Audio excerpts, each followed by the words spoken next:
अय्यूब एक रास्तबाज बेऐब और खुदा से डरने वाला शख्स था। उसके पास बहुत माल, औलाद और इज्जत थी।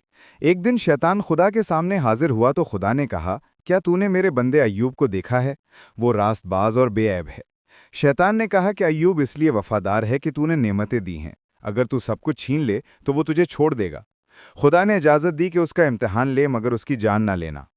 फिर एक ही दिन में अय्यूब की दौलत, जानवर, नौकर और औलाद सब खत्म हो गई। ये सुनकर अय्यूब जमीन पर गिरा, कपड़े फाड़ दिए और कहा, नंगा मैं आया था और नंगा ही लौट जाऊंगा।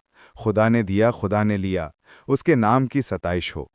शैतान दोबारा खुदा के सामने गया और कहा कि अगर अय्यूब की सेहत छीन ली जाए तो वो तुझे जरूर बुरा कहेगा।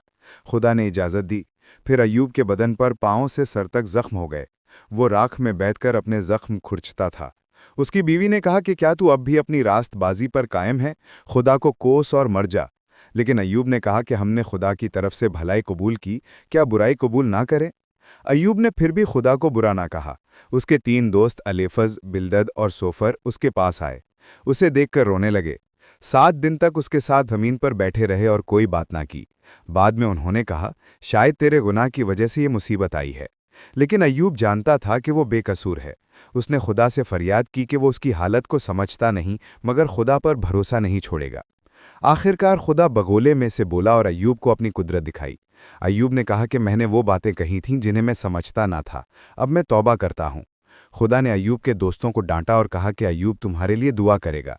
अय्यूब ने दुआ की, फिर खुदा ने उसकी हालत पहले से दुगनी कर दी। उसे पहले से ज्यादा माल, औलाद, इज्जत और लंबी उम्र मिली, और अय्यूब आखिर तक खुदा पर कायम रहा।